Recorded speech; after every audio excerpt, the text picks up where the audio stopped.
Bismillahirrahmanirrahim. Assalamualaikum warahmatullahi wabarakatuh.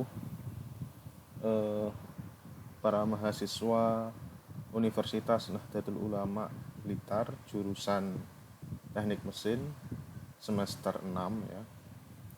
Untuk mata kuliah pemilihan bahan teknik ya. Eh, Pada pertemuan kali ini kita akan melanjutkan materi-materi yang kemarin yang sempat tertunda karena adanya COVID-19 ini, sehingga terpaksa kita harus menyampaikan materi dalam keadaan online ya, atau daring. Baik, untuk pertemuan kali ini ya, kita akan membahas tentang struktur kristal material padat bersama saya Bapak Masudi ya. Langsung saja di pendahuluan. Bagian ini ya membahas struktur material pada level yang lebih besar, yaitu susunan atom pada material padat. Kemudian membahas konsep kristalinitas dan non-kristalinitas. Kemudian untuk padatan kristal ya, struktur kristal dikenal sebagai sel satuan atau unit sel ya. Pasti masih agak bingung dengan istilah-istilah di pendahuluan ini, makanya nanti kita akan perjelas di pembahasan ya. Baik, kita masuk ke konsep dasar ya. Jadi material padat itu dikelompokkan berdasarkan keteraturan atau regularity atom atau ion terhadap atom atau ion lainnya ya. Jadi material padat itu ya, terjadi keteraturan atom dan ion ya terhadap atom dan ion lainnya. Nah, keteraturan ini yang kemudian menjadi bentuk padatan gitu ya. Ini diterima saja dulu. Nah, mungkin masih agak bingung, nanti perlahan-lahan mahasiswa dapat memahami. Material kristalin ya adalah atom yang tersusun secara beraturan dan berulang-ulang pada suatu jarak atomik. Jadi material yang dinamakan dengan material kristalin itu adalah susunan atom ya yang tersusun secara beraturan dan berulang-ulang. Jaraknya dari atom antar atom yang lain itu jaraknya pada skala atomik gitu ya. Kemudian material ini pada saat posisinya dia dingin ya, memiliki atom dengan posisi berulang-ulang secara teratur 3 dimensi terhadap atom yang bersebelahan dengannya. Ini posisinya ketika dia dingin ya. Seluruh logam ya, seluruh material logam itu kebanyakan merupakan material kristalin ya. Walaupun selain logam ada juga keramik, polimer ya, yang juga berbentuk struktur kristal pada kondisi yang dingin atau pada kondisi yang normal. Nah, struktur kristal ini biasanya terbentuk ketika pada kondisi yang normal, ketika pada kondisi suhu yang normal. Kenapa demikian? Ya, suatu material itu akan tidak beraturan oleh 3 hal ya. Yang pertama itu adalah dengan mekanik ya, dengan perlakuan mekanik, kemudian dengan perlakuan termal, kemudian dengan perlakuan kimia ya. Ketika suatu material itu sudah tersusun dengan baik ya, ketika pada posisi suhu normal atau suhu dingin ya, suhu ruang, material-material ini dapat dipisahkan ya. Caranya dengan 3 itu tadi ya, mekanik, digesekkan atau ditarik atau ditekan begitu. Kemudian material akan mengalami patah, rusak ya, dan sebagainya. Atau dengan menggunakan suhu ya, temperatur tinggi, dibakar begitu atau dilebur begitu, sehingga material yang settle tadi akan berubah menjadi lunak, akan berubah menjadi cair dan sebagainya. Atau juga dengan menggunakan kimiawi ya, dengan bahan kimia sehingga material-material yang sudah settle itu akan mengalami kerusakan. Misalkan yang terjadi pada logam ketika diberikan HCl ya, asam klorida, dia akan mengalami korosi, kerusakan ya. Ketika mengalami kerusakan itu, susunan kristal atau susunan atomnya itu sudah mulai berpisah, sudah tidak teratur lagi. Nah, itu kenapa di sini tadi dikatakan pada kondisi pendinginan normal ya. Karena terbentuknya kristal itu ketika dia pada kondisi dingin ya. Lalu material yang bukan kristalin ya, tidak memiliki susunan atomik, jaraknya itu jauh ya. Jarak antar atom itu jauh. Kemudian material ini disebut dengan amorphous atau non kristalin. Jadi selain material kristalin itu ada juga material yang disebut dengan amorphous ya. Jadi seperti contohnya kaca. Kaca itu dia bisa berbentuk kristal, juga bisa berbentuk amorphous. Nah, tanda yang paling mudah untuk mengetahui kalau kaca itu kristal atau amorf itu bagaimana? Yaitu dengan cara memecahkannya. Itu adalah tanda yang paling mudah. Ketika dipecahkan, dia pecahnya tidak beraturan, ada yang besar, ada yang kecil dan sebagainya begitu. Itu tandanya dia kaca yang amorphous ya. Contohnya ada gelas yang biasa ya. Kalau gelas yang kristal itu beda lagi. Kemudian kaca rumah itu kalau dipecahkan masih ada yang besar, ada yang kecil. Berbeda halnya kalau kita memecahkan kaca mobil ya. Kaca mobil itu kalau dipecahkan nanti dia akan membentuk bagian-bagian kecil yang cenderung sama ukurannya. Itu adalah tanda bahwa bentuk kristalnya itu beraturan ya. Yang kecil-kecil itu tadi. Itu tanda yang paling mudah. Kalau ingin mengetahui yang lebih dalam lagi tentunya memakai pengujian khusus kristal, yaitu biasa disebut dengan X-ray diffraction ya. Kemudian beberapa sifat material bergantung dari struktur kristalnya, yaitu susunan atom. Terdapat banyak struktur kristal. Atom ion dianggap berbentuk padatan bola atau sphere dengan diameter tertentu. Asumsi ini disebut dengan model bola padat atomik. Ya, ini sudah normalitas ya. Ini pengetahuan umum saja ini.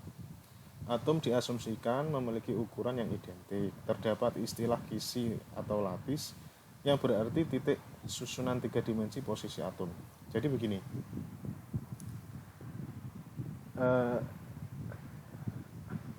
atom yang teratur ya itu akan membentuk yang namanya kristal. Nah, kristal yang membentuk susunan 3 dimensi ya itu kemudian disebut dengan lattice ya. Lattice kisi atau lattice. Ada lagi nanti yang disebut dengan sel satuan ya, atau biasa disebut dalam bahasa Inggris itu unit cell. Itu berbeda lagi. Jadi kalau kita memahami susunan kristal, yaitu ada yang namanya lattice ya, kisi, dan juga ada yang namanya unit cell. Nanti akan saya perlihatkan bentuk gambarnya biar mudah dipahami oleh mahasiswa. Kita lanjut ya. Susunan atomik pada padatan kristal menunjukkan sekumpulan atom yang berbentuk pola berulang-ulang ya.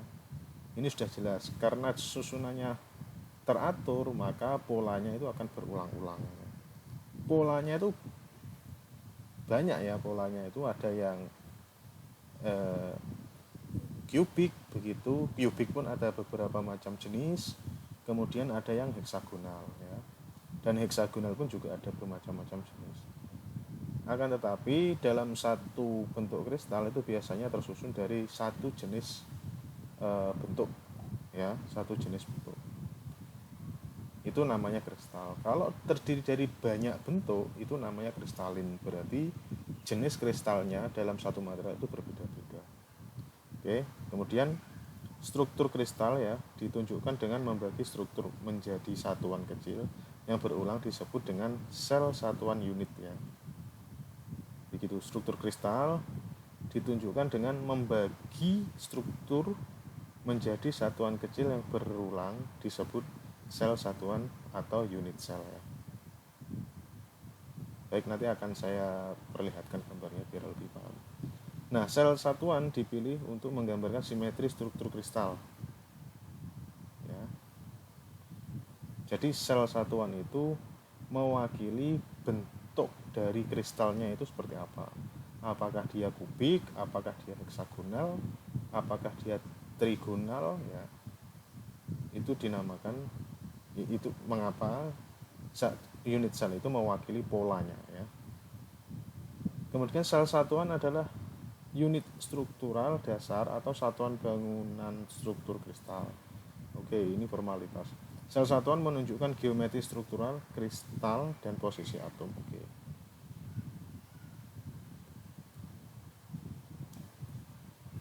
Baik, kemudian kita pahami struktur kristal logam ya.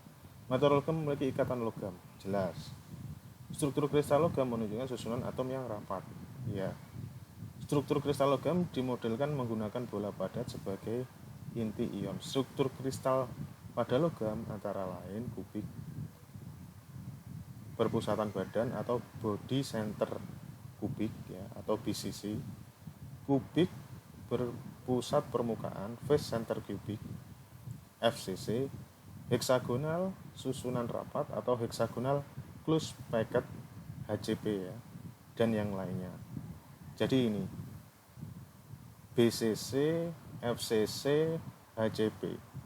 Nah, unit sel tadi yang kita bahas ini tadi, yang di atas ini, sel satuan ini, itu mewakili bentuk-bentuk ini. Ya, BCC, FCC, HCP. Kalau dia BCC berarti kubik belakangnya dia berbentuk kubus ya. C kubik berbentuk kubus. Yang membedakan dia body center atau face center ya. Bedanya apa? Nanti kita akan lihat dalam bentuk gambar. Kemudian dalam bentuk heksagonal. Heksagonal disingkat menjadi HCP, hexagonal close packet ya, dan yang lainnya. Baik, kita lanjutkan dulu.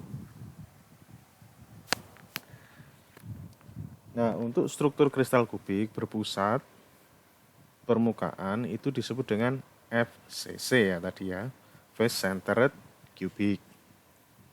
Nah, kubik berpusat permukaan atau BCC adalah struktur kristal dengan geometri kubik. Jadi bentuk geometrinya itu adalah kubik. Dan atom terletak pada setiap ujung serta pusat permukaan kubik. Nah, agar paham nanti ini saya tunjukkan gambarnya. Nah, ini bentuk FCC ya. Nah, gambar yang ini menunjukkan unit sel atau satuan kristal ya. Satuan unit. Satuan sel. Ya, ini unit kristal unit sel ya namanya tadi. Dia mewakili bentuk dari FCC. Ya. Face center kubik. Nah, kenapa disebut face center kubik? Karena kubik itu berarti dia adalah kubus ya, kotak begini. Kemudian face center kubik. Face center kubik itu maksudnya dia berada di permukaan setiap luas penampang dari kubik itu. Lihat atomnya ini, dia menempel di setiap permukaannya. Ya. Ya, bisa dipahami ya. Ini adalah posisi atomnya. Sehingga tidak utuh satu atom begini enggak. Dia terpotong-potong begini. Ya, ini namanya FCC. Logam yang memiliki struktur FCC adalah tembaga, aluminium, perak, emas, dan lain-lain. Sehingga dari jenisnya ini ya, kita dapat mengartikan bahwa sifat logam yang mempunyai struktur kristal FCC itu cenderung lembek ya, mudah dibentuk. Jadi begitu. Kemudian model struktur kristal ditunjukkan oleh model bola padat lingkaran kecil yang berperspektif posisi atom. Nah, ini adalah tabel ya. Bentar biar jelas, ini tak hapus dulu. Ini adalah tabel yang menunjukkan struktur kristal dari beberapa logam ya. Nah, ini kita dapat lihat yang FCC itu aluminium, kemudian copper, emas, kemudian lead ya. Dan bentuk kristalnya semacam ini. Baik, kita lanjutkan ke ini. Kita lanjutkan pembahasan ya. Bola menunjukkan inti ion yang bersinggungan dengan bola lain di sepanjang diagonal permukaan. Panjang siji kubik adalah A. Ya. Radius atomnya adalah R. Hubungan A dan R dibuktikan dalam persamaan berikut ya. Nanti bisa dibuktikan sendiri ya sama mahasiswa. Kemudian atom yang berada di ujung merupakan atom yang berbagi dengan 8 sel satuan yang bertetangga. Lihat. Ya, ini 8 bagian sel yang bertetangga. Dia tidak utuh satu atom begitu ya. Ya, dia 1/8 lah. Nah, atom yang berada di permukaan merupakan setengah atom. Lihat. Atom yang berada di permukaan ini dia setengah atom. Ya kan? Dia terpotong di tengah begitu. Ya. Lalu berapa sih jumlah atom yang terdapat pada FCC? Jumlah atomnya itu ada 4 ya, di FCC itu. Jika ditotal dari keseluruhan. Nanti bisa dihitung ya untuk mahasiswa. Silakan dibuktikan sendiri. Ini kenapa kok ada 4 ya.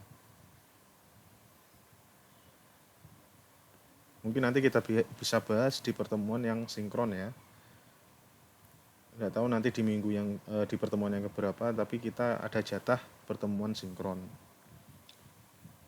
Baik.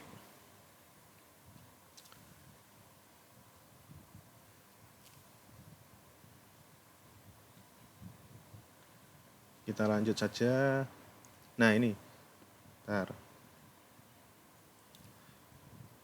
Setelah kita membahas FCC, sekarang kita membahas BCC ya. BCC struktur kristal kubik berpusat badan atau biasa disebut dengan body centered kubik atau BCC ya. BCC adalah struktur kristal dengan geometri kubik jelas dan atom terletak pada setiap ujung serta satu atom berpusat di tengah atau di dalam kubik ya.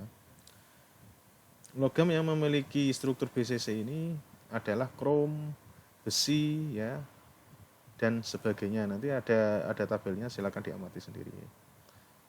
Ini. Lihat, di sini ada crystal structure ya. Di sini ada BCC ada kromium ya. Kemudian ada iron ini besi, BCC. Ya, kemudian ada tungsten, ada tantalum ya. Kemudian ada molybdenum. Karakternya dia cenderung lebih keras. Karakternya itu dia keras jika dibandingkan dengan FCC gitu ya. Dan lalu bentuknya seperti apa? Bentuk geometrinya seperti ini. Ya, di pinggir-pinggirnya ini ada 1/8 atom ya. 1/8 atom. Kemudian di tengahnya ada atom utuh ya. Satu atom utuh di tengahnya. Begini. Saya kira sangat mudah dipahami ya ini bagi mahasiswa. Lalu berapa atom yang terdapat pada BCC? Ternyata ada 2 atom ya. Silakan dibuktikan sendiri. Karena ini 1/8. Kalau dia 1/8 dijadikan 1, berarti jadi berapa atom? Sedangkan di tengahnya ada 1 atom ya. Silakan dibuktikan sendiri nanti, mahasiswa.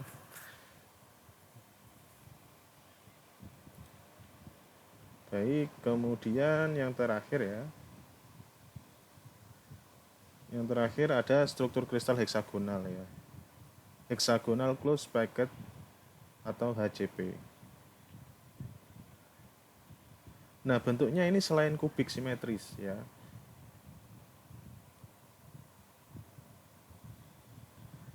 Permukaan atas dan bawahnya terdiri dari 6 atom yang berbentuk 6 sisi yang teratur dan mengelilingi satu atom di tengah. Bidang lain terletak di antara bidang atas dan bawah serta mengandung 3 atom. Logam yang memiliki struktur HCP ya adalah titanium, seng, magnesium, dan lain-lain. Jadi bentuknya seperti ini. Ya. Jumlah atom yang ada di dalamnya berapa? Ternyata ada 6. Nanti bisa dibuktikan sendiri ya. Nanti ada tanda-tanda buktikan ini, silakan dibuktikan sendiri ya mahasiswa. Teman-teman mahasiswa, nanti kita akan bahas di pertemuan yang sinkron ya. Oke, untuk yang tambahannya yaitu ada yang namanya polimorfis dan alotropi. Apa itu polimorfis ya? Yaitu beberapa logam dan non-logam memiliki struktur kristal lebih dari satu ya. Fenomena ini disebut dengan polimorfis. Struktur kristalnya itu lebih dari satu. Untuk elemen padat, kondisi ini disebut dengan alotrop. Struktur kristal bergantung pada temperatur dan tekanan. Contohnya pada karbon ya atau grafit adalah polimorf yang stabil pada kondisi ambien. Sedangkan intan adalah polimorf pada tekanan tinggi. Jadi kalau kita lihat kalau kita lihat materialnya, material grafit ya, karbon dengan intan itu sama. Ya. Jadi susunannya itu adalah karbon ya. Tetapi dia mempunyai sifat atau mempunyai kristal yang berbeda. Mempunyai struktur kristal yang berbeda. Itu disebut dengan polimorf ya, polimorf. Bisa dipahami ya.